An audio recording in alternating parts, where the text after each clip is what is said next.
And for a lot of people, when you get to that place, it's difficult when you don't have a strong support system or you don't have the tools that will allow you to navigate the space. What do you do when you can't do what you've always wanted to do?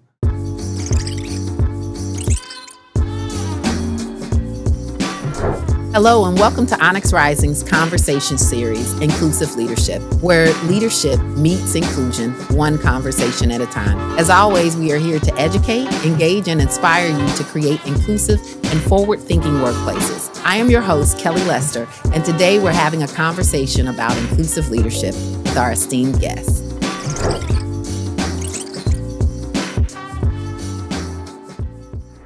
Welcome to Inclusive Leadership.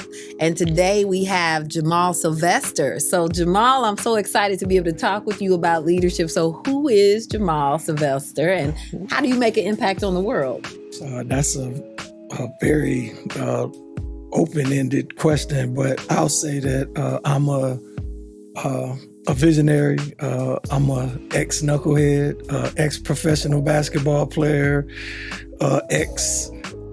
just a ton of X's, but I think that being an X of anything provides you with a set of wisdom and principles that allow you to be able to effectively impact people. And for me, it's impacting my family.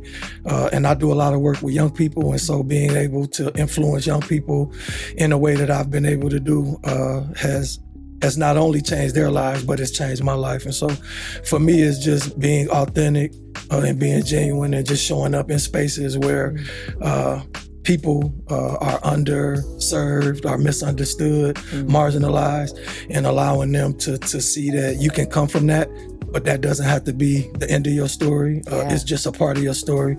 And so being able to just walk in all of the things that encompass who Jeermal is, whether it was good or bad, and turning it into a good thing and allowing young people to see that you can make a mistake, but it's about learning. And so sometimes you win, and most people would say sometimes you lose, but for me, it's sometimes you learn. And as I learn, I grow. And when I grow, I try to give back and let people know that, hey, here's what happened to me. It may not work for you, but I'm going to do my part in being a messenger. And I think that that's important. There's a lot of people who have gotten up in age and who have gathered a ton of wisdom, but they don't share it. And so I feel like, it's my sole responsibility as an elder to give back in that way and not try to hide those truths or even those mishaps. Because I think our young people, I can't remember who said it, but they said that if you don't study history, you're bound to repeat it.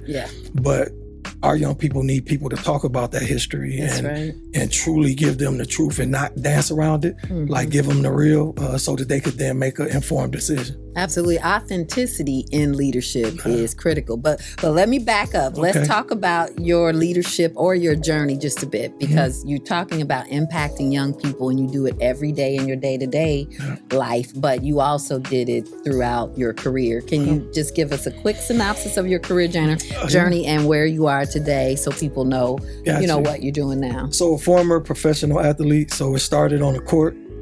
And I'm originally from Chicago. And so being in Chicago, especially growing up in the 70s and the 80s, like there were not very many things that people from the hood, so to speak, had an opportunity to do, or things that people talked about that we could do. And so for me, it was, I had gang members, I had drug dealers, I had pimps, I had all of these different people who I saw every day.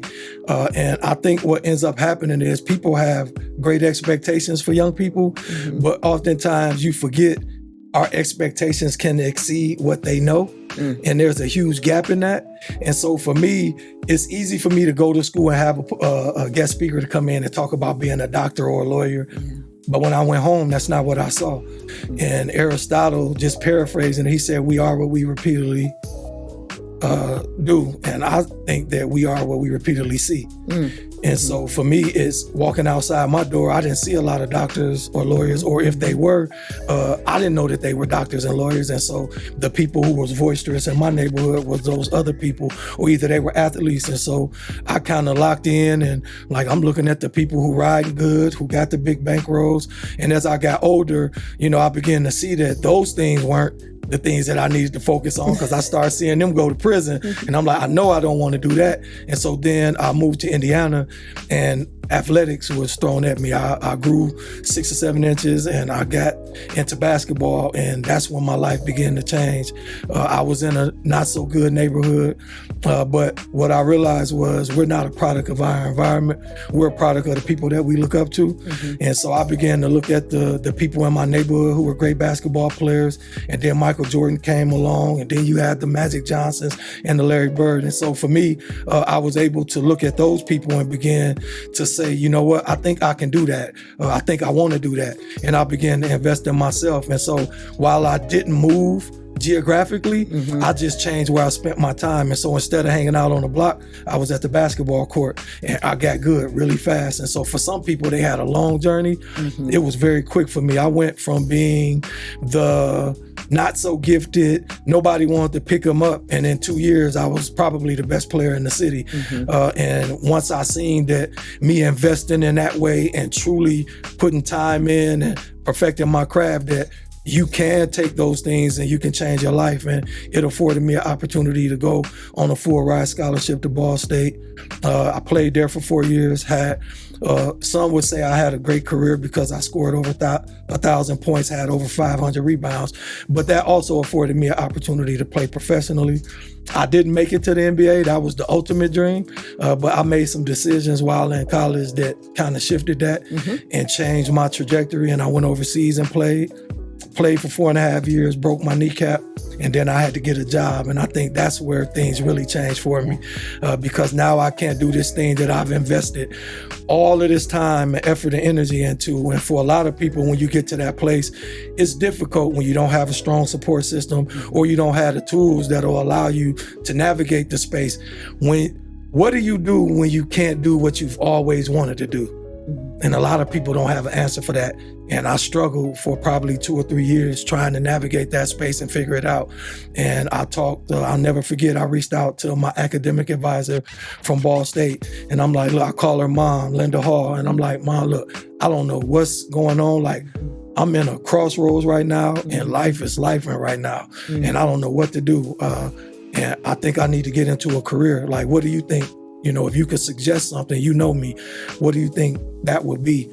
And she suggested that I start working with young people. And she reminded me of some things that I did when I was at Ball State, and the smile that I had on my face and the bounce that I had in my step. And so I started working with young people as a mental health therapist. Then I worked in the DOC in multiple positions. And then I transitioned into working with adults. And in each one of those spaces, I realized that even while I made all of these mistakes in life, that people thought that I had a lot of wisdom, and people always wanted to talk to me, and they were gleaning information from me. And so I was like, well, maybe this is my niche. And the one thing that I think probably prompted me the most was the same joy that I had when I was on the court and I was scoring 30 points a game was the same joy that I got when I was able to sit down with a young person and I watched that light come on. And so it gave me that same fulfillment, and I haven't looked back. And so for me, it's taking those things that I've been able to do, once again, whether it was good or bad, and then being able to take those things and help young people or even adults in the space or the time that they were in, and help them connect the dots and help them find value. Or either I found value in what I went through, but I was able to articulate it in a way that they could see themselves in the mess that they were in, and help them create a message. There's no message without a mess. And so you have to be able to go through some things in order to be able to, as you said, impact other people. And so that's what I've been able to do over time. And it's been great. So today you are doing that through your workforce development work. And Absolutely. So tell us where you work now and how you're doing that. I know we all have, I like to say it's our ministry or our journey or our mission, right? Our purpose. And we live it through sometimes our career or what we do day to day. So just share that connection, because I understand it, but I want our listeners to understand it. So now I'm the director of workforce development at Mary University, St. Joseph's College, where I go out. My primary role is to go out and build relationships with community-based organizations and employer partners to try to create what I call an experience-ship for our young people. Mm-hmm. Our program is an earn and learn program, so our students get to do something that's very unique. Mm-hmm. They get to go to school and go to work at the same time.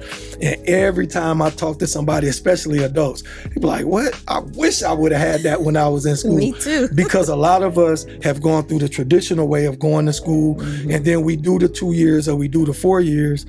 And during those 2 or 4 years, nobody said anything to us about experience. Mm-hmm. And so we get out, we're on fire, like we've spent all of this money for this mm-hmm. degree, and then you get out and you go to your interview and they tell you that you interviewed great, your resume looks good, and then they hit you with them dreaded words, B-U-T.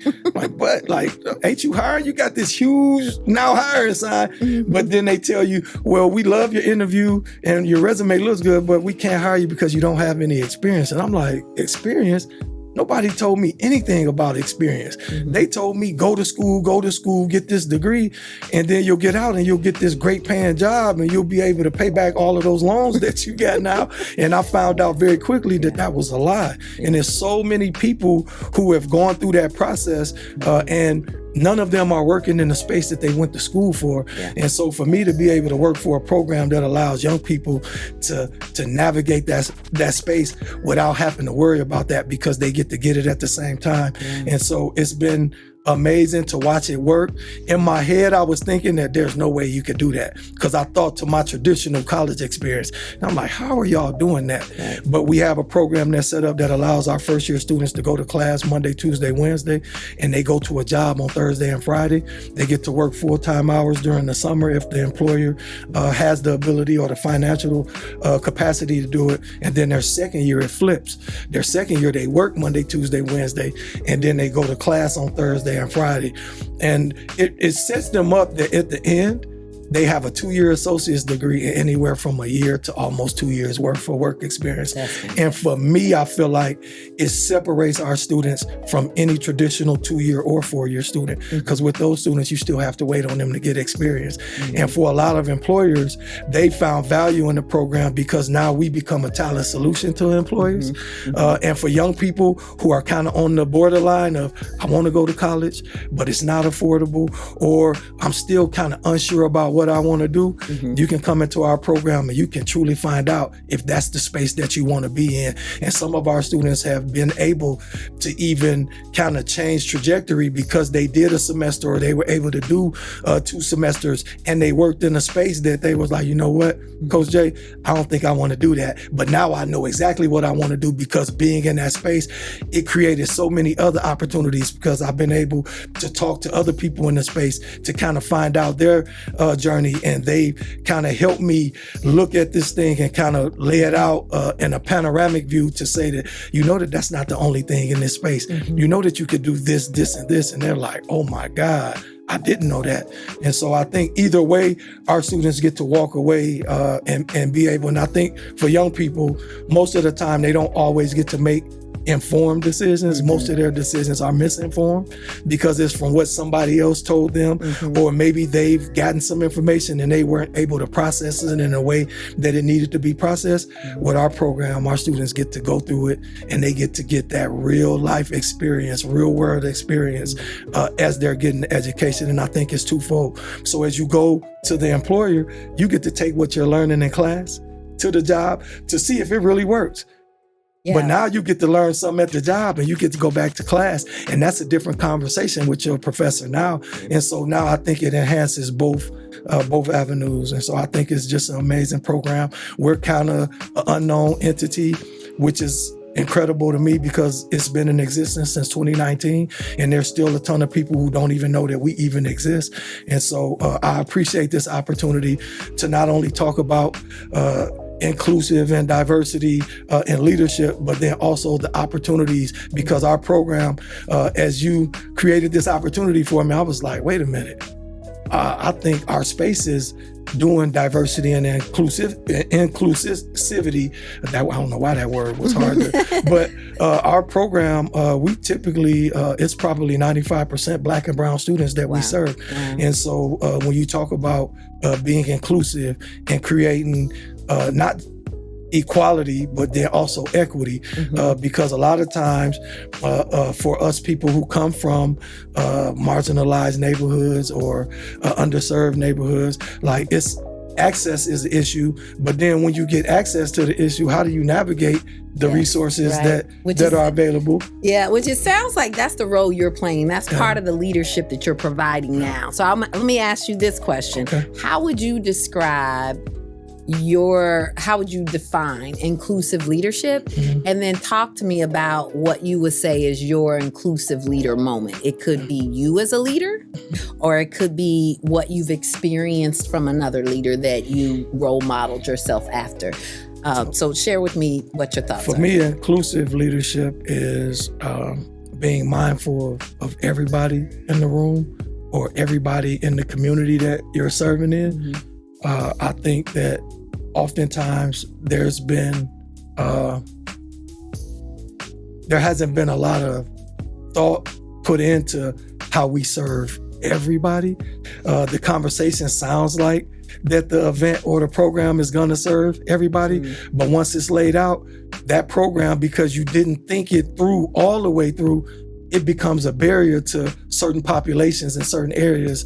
And so for me, it's truly going into areas or looking at the full scope of the people that you're serving and truly finding out what are their gaps, what are their needs, and then creating programs around that. And then not just creating programs with the thought leaders, but also allowing the people to be a part of what those programs or what those different trainings are about. I think we've done our people a disservice when we create things just based on the knowledge that we've gained. Yes, we have the fancy letters behind our names, and we've gone through a lot of different things as far as lived experiences, but those things sometimes have been become outdated. And so while that was what you went through, it may look similar to the things that the people you're serving going through, but because that dynamic has changed and a lot of things have shifted in our communities, we still need to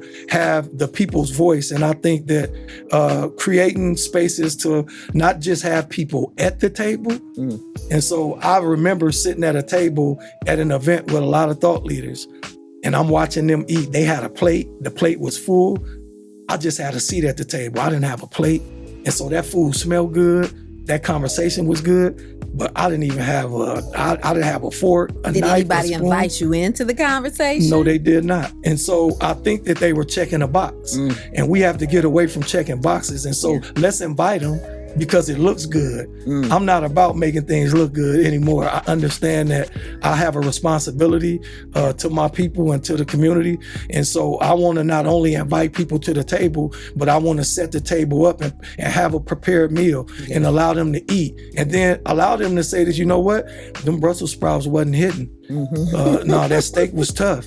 And allow them to, how should I have cooked that? And what type of seasoning should I, or maybe I should have picked another thing, and truly allowing people to have a voice in that. And I think that when you talk about inclusiveness, when you can create things and do things in that way, those things for me, I think have lasted longer.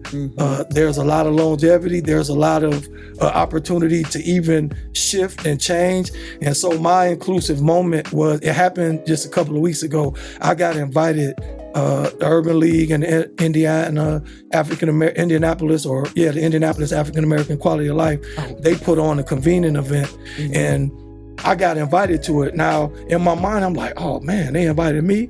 Because I'm not even looking at myself as a leader. Like, I still feel like I haven't been here long enough, but there's other people who have watched my work since I've been here who thought differently. And so I got invited to this event, and I was actually at the table, and I got to say something. There was so many people like, man, I didn't know you, because I've never been at the tables.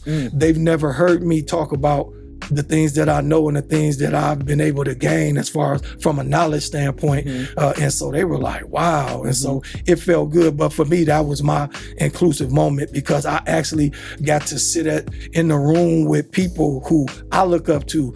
And Willis Bright, who a lot of people know who he is, Willis Bright watched me for like maybe an hour or so. And he said, come here. He said, man, I wish I could bottle that up. And I said, what's that? He said, the essence of who you are. And I'm like, huh? He was like, man, I'm watching you walk in this room and you a giant and you don't feel, you haven't shrunk because of who's in the room. You've authentically and genuinely walked in who you are, and people see it. And I've always known it, but now other people get to see it, and I'm so proud of you. And so for me, that was because I call him the Oracle. You know, in the Matrix, like you got Neo and he's the Oracle for me. And me and him have been able to do some things together and work together on a lot of different things. And so I think very highly of him. And so that was a humbling experience for me to have him say that to me. And I'm like, okay, you arrived, you in the room now, you at the table, and you got something on your plate now. Yeah, that's beautiful. And I think we come full circle, right? Because what you've described is a legacy of someone, in other words, someone you looked up to, and you're in the midst of paying it forward, right? And leading in the way that you do. So let me ask this as a pretty much my last question. When you think about up and coming leaders, right? Because you've been looking at up and coming students, making them, adults. But when you think about up and coming leaders, who would you say, or what advice would you give to them? Because leadership looks different now, right? I was saying to my colleagues that in the 80s, we were told, don't do this, don't say this, you need to have all the answers. It was command and control. But today is very different as a leader as you experience it. It's about empowering the people around you. So what advice would you give to up and coming young leaders today? One, don't be afraid. I think, it's just the reality of it. When someone gives you the title leader, there's a lot of accountability and responsibility that comes from that. And when you haven't been trained properly about what it takes to be a leader, you can jump into that or you cannot get into that out of fear. And so I think having people who have walked the walk, people who have gone through the fire, because it takes a lot, and you have to be tried and tested, because being a leader also is gonna garner you some people gonna have some things that are not so nice to say about you based on how you lead in the place that you're leading from. And you have to get thick-skinned, and you have to be okay with that. And you can't let that alter why you're doing what you're doing. And so for me, I would impart to young people to say, be true to yourself, be true to the things that you have kind of been grounded in. Get your I would say your cabinet or your board of thought leaders, and have them to be able to kind of glean from before you make a decision. Don't lean on mom or dad. Not saying that mom or dad are not great leaders, or your friends. Find people who have already done that work. Some who probably are walking away or kind of declining, others who may be your same age, but they've kind of jumped off the porch and they're in it. And then maybe some of those people who are maybe 5 or 10 years in, and create you a board of maybe 5 to 10 people that before you make a decision, you can go and you can talk to them. And I think that that'll help, because I think that for me, if I would have had that, I probably would have jumped out into leadership a whole lot sooner. But I realized very early that there's a lot of accountability and responsibility that comes with that. And I shied away from that. And I only shied away from it because I didn't know how to navigate it. You needed as a mentor, right? Absolutely. I need somebody to help me navigate that. Absolutely. I call this the board of directors. And as you were describing it, what you were bringing up is the diversity that needs to exist. So you talked about years of experience, right? Some people are going out, some people are just coming in. I would even venture to say, as your career grows, let's say you thought you wanted to be in IT, And then as you start living out your career, you shift and you add public relations, right? So you want people with expertise from the areas that you're in and you desire to be in. So I love that board of directors. You said board, so I'm going to add board of directors. Board of directors. All right. So how can our listeners connect? You talked a lot about the program at Marion. Want to know about how we can support you with your work. Give us website, insight. You can reach me at Jeermal Sylvester on IG. You can also reach me on LinkedIn at Jeermal Sylvester, CYC-P. Okay. I have 2 websites, but for the sake of St. Joseph's College, that's my website. That's how you get with me on LinkedIn. And then you can find us at Marion University, St. Joseph's College website. Reach out. Let's connect. If you have young people who are looking at going to college and they're still kind of unsure, allow us to be kind of help them build that platform. Our motto is start here, go anywhere. And so our students, they can come with us. It's smaller classroom sizes. We have a lot of support. We love our kids. We nurture them. We support them. We get on them too now. So it ain't going to be a cakewalk, but we support them in a way that allows them to navigate college in a way that we know that it's going to be overwhelming, but our students know that it's doable because they know that they have a group of people who genuinely care about them, and we do it in an authentic way. Just look out. And you're a speaker, so also, I know we talked about the Me Too. Yeah, speaker. Mr. Me Too. So Mr. Me Too. So same thing. So reaching you if you're interested in speaking with Jeermal about being a keynote speaker for your organization, please reach out with his IG account and we'll put that information on the screen. Thank you so much. It's been a pleasure. I appreciate you. Thank you. Okay, take it easy. All right.